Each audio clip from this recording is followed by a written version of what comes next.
ya se está llevando a cabo el ensayo general y coordinando todos los últimos preparativos para lo que va a ser el censo de 2024. Hay muchas preguntas que se buscan responder en esta nueva consulta que se hará a todo el país y queremos conocer todos los detalles de este censo 2024 con la directora nacional del INE, Daniela Moraga. Daniela, bienvenida a MOL TV, ¿cómo estás?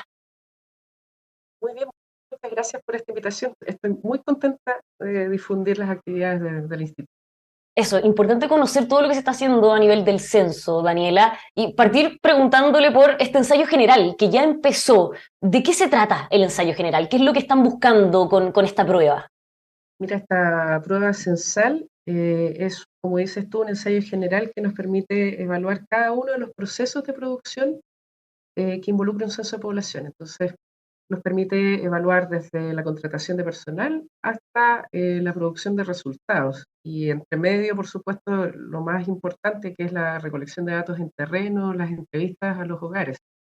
Y eso nos ayuda a que podamos prever cualquier ajuste que requiera el proceso antes del censo que va a tener lugar en marzo de 2024, desde marzo. ¿Dónde se está haciendo este ensayo general, Daniela? Esta prueba está teniendo lugar en algunos sectores de Hualpén, de Padre Las Casas, Alpicio y en toda la comuna de Cerrillos. En Cerrillos vamos a trabajar en la comuna completa, vamos a recorrer todo.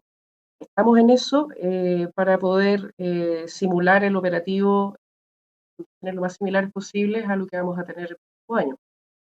Ahora, En esto ya este lleva un proceso, tiempo, ¿sí? Daniela. ¿Cómo ha sido el proceso? Porque en redes sociales se pudo ver hace algunos días el que personas dudaban de que efectivamente fueran censistas o personas relacionadas al INE las que estuvieran efectivamente llegando a sus casas a preguntarle. Entonces muchos decían, no abran la puerta, aquí quieren hacer una estafa en verdad o quieren entrar a robar. ¿Qué ha pasado con eso?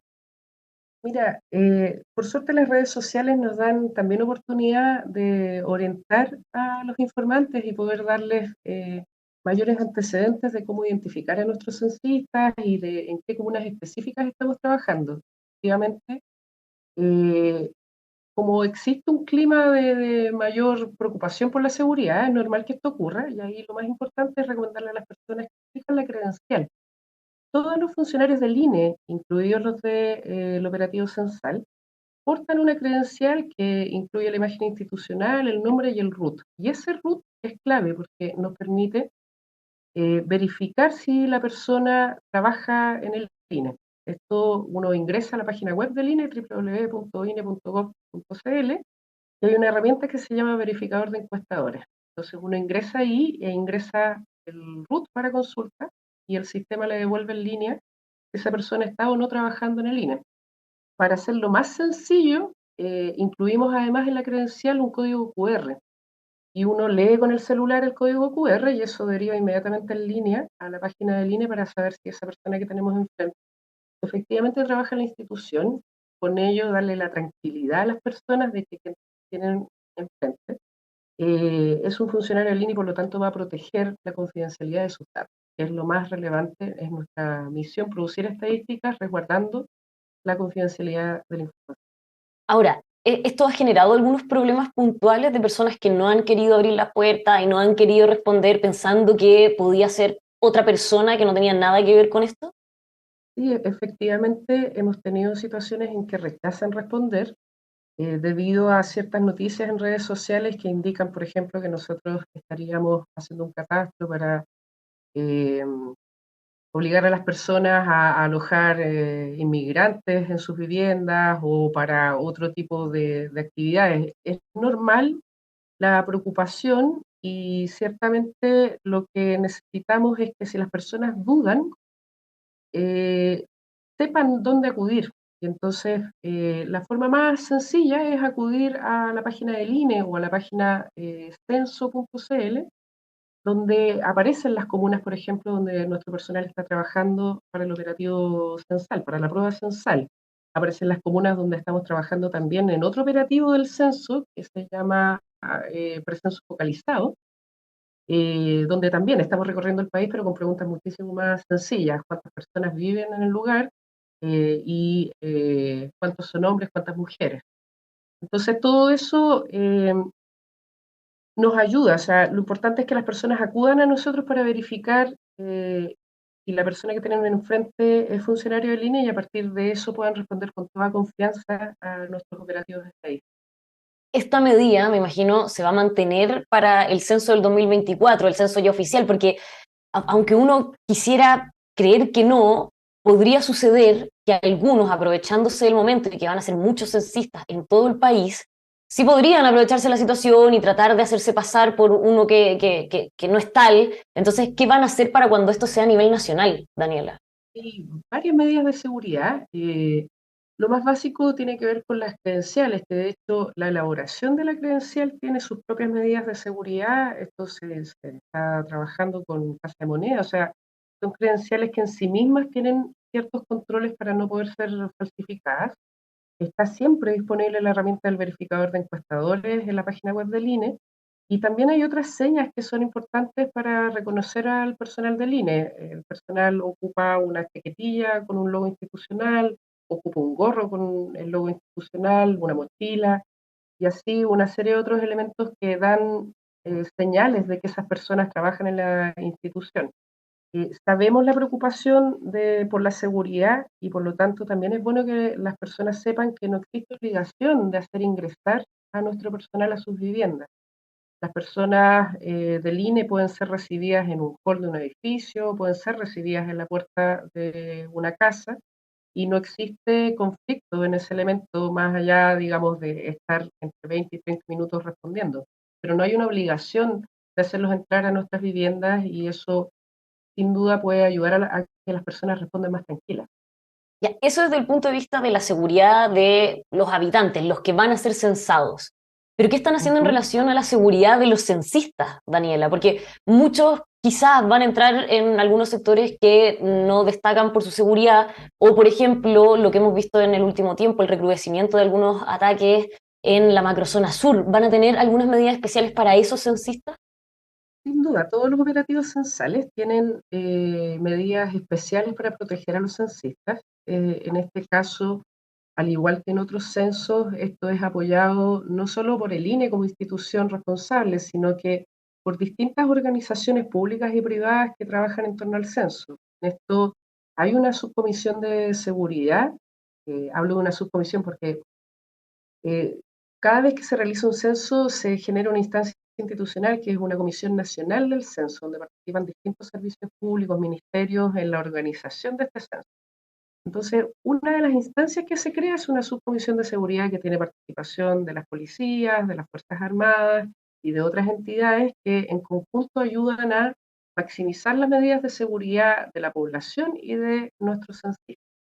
Y entonces, parte de las medidas que se deciden ahí justamente tiene que ver con cómo son acompañados los censistas, cómo nosotros también accedemos a cierto apoyo comunitario. Hay que pensar que la Junta de Vecinos, por ejemplo, son una instancia muy relevante in situ para proteger al personal de la institución. Nos ayudan a orientar en qué horarios visitar los lugares, cómo eh, desarrollar esa tarea con mayor seguridad de nuestros censistas. Entonces, hay a nivel comunitario y a nivel institucional una serie de mecanismos que nos ayudan a que el censo llegue a todos los lugares del país.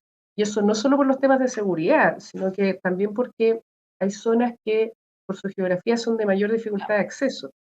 Y ahí, por ejemplo, las Fuerzas Armadas nos colaboran en cada censo, ayudándonos a transportar a censistas en barcazas para llegar a los lugares más alejados, en ciertos, incluso en caballos para poder llegar a territorios donde no se puede llegar en vehículo. Y todo aquello, que es un esfuerzo del Estado y de la sociedad en su conjunto, es para que cada una de las personas que residen en el país efectivamente sea parte de este censo poblacional. Ya, y estas medidas de seguridad que se van a definir en la subcomisión, todavía no hay conocimiento de ellas, o ya hay algunas que ustedes creen que se podrían implementar y que se las van a plantear a todos los integrantes de esa comisión. No, hay algunas que están ciertamente definidas, no todas las medidas se informan porque justamente hay que proteger que sean Obvio. efectivas, pero sí, o sea, nosotros, por ejemplo, en sectores donde hay mayor dificultad de desplazamientos o de seguridad, apoyamos a los censistas con vehículos, en otros lugares van los censistas en grupo, Y así también hemos tenido acompañamiento de las unidades de seguridad ciudadana de las municipalidades, Carabineros también nos ayuda y ahí hay una coordinación. Nosotros le informamos a Carabineros, por ejemplo, el listado de personas que está en un determinado territorio. Entonces, como esas medidas, hay muchas otras que nos permiten proteger a nuestros censistas y también a la población para que no existan engaños, para que efectivamente puedan comprobar también con apoyo de instituciones de seguridad o las policías que el personal que tienen enfrente efectivamente es personal de línea. Para el caso de la macrozona sur que le comentaba, ¿va a haber alguna medida específica para ese sector de Chile o las medidas de seguridad son más o menos las mismas para todo el país? Eh, se, se particularizan, se toman medidas especiales dependiendo de las características del territorio. Entonces, en macrozona sur va a haber medidas especiales, pero también en la región metropolitana, también por las condiciones que se puedan dar en el norte. O sea, el país completo tiene una enorme diversidad de situaciones de seguridad que son abordadas caso a caso y por eso también nosotros tenemos no solamente una Comisión Nacional de Seguridad, sino que se van armando comisiones regionales, provinciales y comunales que van ayudando a especificar medidas necesarias en los distintos territorios. La subcomisión, ¿cuándo ya va a tener todo zanjado o cuándo vamos a poder ver el trabajo limpio que saquen de allí? No, la subcomisión va tomando decisiones sesión a sesión, van sesionando en promedio con periodicidad mensual y a partir de eso se van adoptando una serie de decisiones. Ahí también, por ejemplo, nosotros no solo tenemos una subcomisión de seguridad, sino que también una de ciberseguridad, porque este censo tiene un componente tecnológico fuerte. Una de las novedades A es que ver, los datos del censo van a ser tomados a través de dispositivos móviles, de celulares. o sea, Y se otra de acabó las el novedades papelito, se acabó cuando uno iba marcando. es posible que vean papel, pero en situaciones muy puntuales donde la conectividad u otras condiciones hacen más difícil trabajar con los dispositivos móviles. Pero en general va a ser en celular y también hay otra novedad bien importante que es que aquellas personas que presentan mayor dificultad para atender a un censista, o sea que es más difícil encontrarlos en sus viviendas, van a tener la posibilidad de responder a través de un cuestionario web. Nosotros vamos a entregar las indicaciones de cómo acceder a esa información, a cómo acceder a ese cuestionario en línea y ellos van a tener posibilidad de reportar la información suya y de su hogar en ese cuestionario web. Entonces, como te fijas, hay varios elementos tecnológicos involucrados que antes no tenían espacio en el censo y ahora sí. Y entonces eso supone otro desafío, que es la ciberseguridad.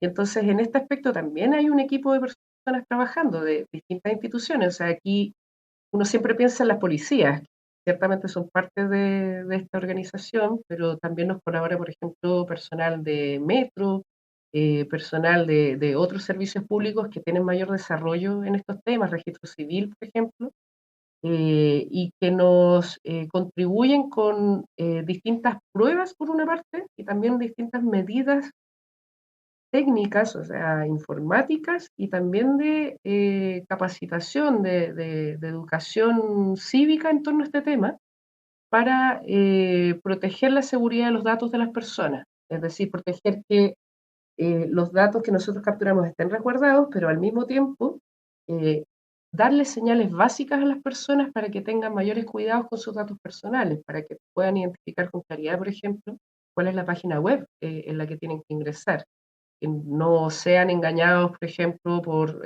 alguna persona que les hace ingresar un link que no Claro. es el del INE. Entonces, todos esos elementos también son parte de la discusión donde se ha ido tomando algunas decisiones para poder resguardar la seguridad de la población y de sus datos. Daniela, ¿y esta alternativa de poder responder vía internet el censo, de qué va a depender? Uno puede postular, uno puede decir, oye, ¿sabes qué? A mí me cuesta mucho estar en la casa presente, yo quiero responderlo por internet. ¿Cómo va a Mira, funcionar? en realidad va a depender de qué tan difícil sea localizar a las personas en la vivienda, porque en general lo que uno trata es que el censo se tenga una captura de datos presencial. La calidad de la información es mejor, uno puede aclarar dudas, puede explicarle las preguntas si es que no se entienden, etc. Pero en aquellos casos en las zonas urbanas donde hayamos visitado, perdón, en 4 ocasiones la vivienda y no encontremos moradores, vamos a dar esa oportunidad de ofrecer por vía web. Lo mismo en los casos en que hayamos visitado en 2 ocasiones zonas rurales y no sea posible encontrar a los moradores. Esto no, en nuestro caso se hace de esta forma porque nosotros necesitamos hacer la vinculación geográfica, es decir, para cada territorio necesitamos saber cuántas personas viven ahí y entonces es importante que el mecanismo de vinculación entre los datos y la geografía sea a través de esta información o de estas instrucciones que nosotros entregamos a la población. Entonces, por eso no se hace un proceso abierto, eso sería otra metodología, es factible pero en otras condiciones. En este caso, va a depender de que efectivamente nuestros censistas hayan intentado primero visitar estas.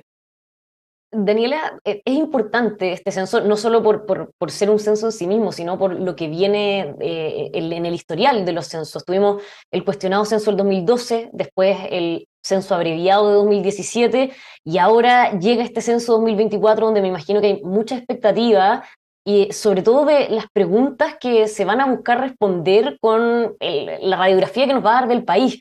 ¿Cuál diría usted que son las principales preguntas que este censo 2024 debería responder hoy? Mira, este censo es particularmente importante porque es un censo que se realiza después de la pandemia y además después de el shock migratorio que se dio en el país. Desde 2017, después de 2017 hubo un aumento importante en la población migrante, en la migración internacional. Entonces, eso sumado con la pandemia cambia mucho la composición de la población y su distribución. Entonces, aquí eh, es relevante, por ejemplo, capturar cómo ha cambiado la distribución de la población entre zonas urbanas y rurales. La pandemia, el teletrabajo, que en algunos casos es más accesible, mostró que era factible retornar a zonas rurales en algunos territorios y poder mantener las actividades económicas que se tenían previamente. El shock migratorio ciertamente incide, afecta a todo el país, pero afecta de forma distinta según las comunas. Entonces, hay una serie de cambios que es importante detectar para poder entender cómo se han modificado también las necesidades de servicios públicos, cómo hoy día en algunos territorios son más necesarios escuelas o centros de salud en comparación con lo que sucedía hace 5 años atrás. Y además, es verdad, el censo del 2017, que es relativamente reciente, es un censo abreviado, tiene un menor número de preguntas. Y en este censo se realiza un censo de forma con un cuestionario completo, que caracterizan en términos de educación, eh, identificar situaciones de discapacidad, por ejemplo, ¿Cuántas preguntas son? identificar, son alrededor de 40 preguntas. Ya. Entonces, Y, es un y las cuestionario preguntas, completo. las Ujú. preguntas son las mismas de siempre, las mismas de todos los censos, o con este nuevo escenario país cambiaron las preguntas. La gran mayoría de las preguntas se mantiene porque el objetivo de los censos, hay un básico que tiene que ver con la caracterización sociodemográfica. Sin embargo, hay preguntas que se han ido modificando y que nosotros en este minuto estamos realizando las últimas pruebas. Entonces, claro, estamos evaluando, por ejemplo, las formas de identificar personas del pueblo tribal afrodescendiente chileno, que es algo que era un pendiente en otros censos. Vamos a ver a partir de las pruebas cómo va a quedar compuesto el cuestionario definitivo. O sea, hoy día yo no me animo mucho a adelantar esas modificaciones porque todos nuestros procesos en general, todas las operaciones estadísticas requieren de pruebas que nos ayuden a dar confianza de que efectivamente se mide lo que se quiere medir, o sea, de que están bien formuladas las preguntas, de que efectivamente funcionan, no se generan ningún tipo de sesgo. Entonces, Daniela, eso lo vamos a confirmar una vez que terminemos la prueba censal que estamos realizando en este momento. para terminar, ¿de cuántos Ujú. censistas estamos hablando que van a estar recorriendo el país el próximo año haciendo el censo? Mira, se estima que pueden ser alrededor de 23.000 censistas, o sea, el operativo censal del 2024, que además es un operativo que en terreno va a trabajar durante 12 semanas continuas, es un operativo que va a movilizar alrededor de 30.000 personas. a nivel nacional. ¿Eso siempre Entonces, moviliza, o sea, el censo siempre moviliza del orden de esa cantidad de personas o ahora es algo depende inédito? de la metodología. Cuando es un censo de un día, en realidad se requiere mucho más. En el 2017, por ejemplo, se necesitaba 500.000 de personas, 500.000 personas a nivel nacional para recorrer todo el territorio en Ya, un día. En este caso es un censo que dura 12 semanas, por lo tanto eso permite distribuir el trabajo, pero aún así se requiere trabajar con 30.000 personas y entonces ahí la invitación a toda la población es a que estén atentos a los llamados de concursos, a las postulaciones laborales que se van a abrir desde octubre en adelante, porque ahí se van a concursar los distintos cargos de coordinadores de local, coordinadores de grupo y los mismos censistas. Y entonces nuestra expectativa es ojalá contar con la mayor cantidad de personas posible de las mismas comunas que nosotros vamos a censar. Es importante el conocimiento que tienen las personas de su propio territorio, por lo tanto, la invitación es a que estén atentos a esos concursos y que se animen a trabajar con nosotros para poder producir estas estadísticas tan importantes para el país. eso. Daniela, vamos a estar atentos a lo que pase con este ensayo general, así que esperamos tenerla pronto de nuevo por acá en EMOL TV. Muchas gracias por habernos Cuando acompañado. quieran. Muchas gracias a ustedes por ayudarnos a difundir la actividad de Lina. Que tengan muy buen día. Buen día. A todos ustedes los dejamos invitados a que sigan con nosotros aquí en emol.com.